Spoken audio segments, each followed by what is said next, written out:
Ever wonder what really separates the people who seem to get ahead from everyone else? It's usually not some big secret or a lucky break. More often, it's something quiet, something running in the background on autopilot. It's our habits. And these are the hidden forces that are literally shaping our lives every single day. And today, we're going to show you exactly how to take. Here's what we've got lined up. First, we'll meet the invisible architects of your life. Then we'll crack the code on how habits actually work.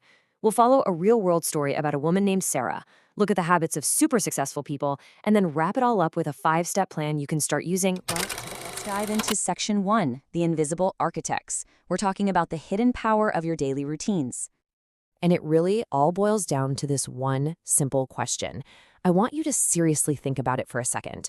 Look at your daily patterns, the good ones, the bad ones, the ones you don't even notice you're doing. Are they pushing you towards your goals, or are they quietly keeping you stuck? Okay, so if we're gonna take control of our habits, we first have to understand how these things even work, right? That brings us to Section 2, cracking the habit code. Let's get into the simple science behind why you do what you do. So what exactly is a habit? Well, psychologists have a really straightforward definition. It's just a behavior that becomes automatic because you've done it over and over again. See, your brain is all about efficiency. It wants to save mental energy, so it turns these common routines into automatic scripts. And here's the thing. Every single habit you have, from brushing your teeth in the morning to mindlessly scrolling on your phone, it all follows this simple 3-step pattern. It's called the habit loop. It starts with a cue, that's the trigger, that leads to the routine, the action itself, and it all wraps up with a reward, which is the little payoff that tells your brain, hey, that was good, let's remember to do that again. This is usually a little hit of a chemical called dopamine, and that's what seals the deal. And this right here is the secret to changing basically any habit. You don't have to fight the whole system. The real key, the game changer, is you keep the trigger and you keep the reward your brain wants, but you consciously swap out just that one thing in the middle. Section 3, Sarah's story. Theory is great and all, but let's see how this actually works in the real world.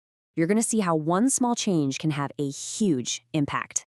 So, let's meet Sarah. She's a marketing manager, and she had a habit that I think a lot of us can relate to. Every single afternoon, right around 3 p.m., that classic energy slump would hit. And like clockwork, she'd grab a chocolate bar for that quick but, pretty temporary sugar rush. Now look at how she totally re-engineered this habit. It's brilliant. The cue didn't change. It was still that 3 p.m. slump. And the reward she was really craving, an energy boost. She kept both. All she changed was the routine. Instead of eating chocolate, she started taking a quick walk around the block. And pretty soon, that walk started to give her the exact same reward, a real feeling of renewed energy. And that craving for chocolate, it just kind of faded away. But here's the key part most people miss. The first few walks probably didn't feel as good as the chocolate.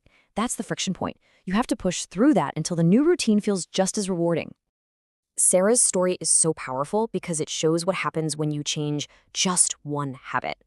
But what happens when you build an entire system of good habits? Well, that's what we're going to dig into in Section 4, the habits of success. Because here's the thing, top achievers aren't born with more willpower. They just build better systems. And they tend to do it in 3 main ways. First, they have morning routines that prime their brain for a focused day. Second, and this is a big one, they focus on making tiny 1% improvements every day instead of some huge drastic change. And third, they literally design their environment to make good habits easy and bad ones hard. Like laying out your gym clothes the night before, or putting your phone in another room when you really need to concentrate. It's all about removing friction for the good stuff. Let's just zoom in on that second point for a second. This idea of 1% improvements, which was really popularized by the author James Clear. I mean, it sounds so small, doesn't it? Getting just 1% better at something. It seems like it wouldn't even matter. But this is where the real magic happens. It's called compounding.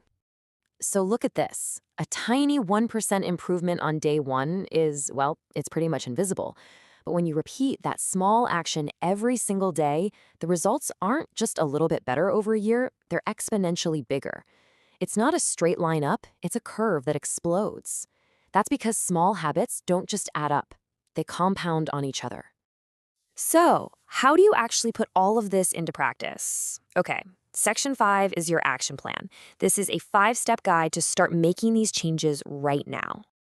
It's a really simple 5-step process.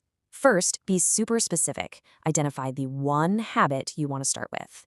Second, play detective. Figure out the exact cue that triggers it and the reward you're really after.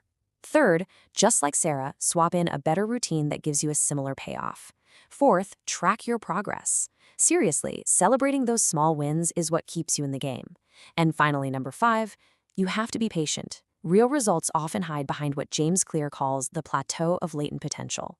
This means you might be putting in the work for a while before you see the big breakthrough. You have to trust that the compounding is happening, even when you can't see it yet. I really want this to sink in. Motivation is awesome, but it's flaky. It comes and it goes. But your habits, they are the system. They are what carries you forward on the days when you have zero motivation, and they are what define your future, one tiny action at a time. So I'll leave you with this last thought. Let's forget about massive, life-altering transformations for a minute. Instead, just ask yourself this. What is the one small 1% change you can make today?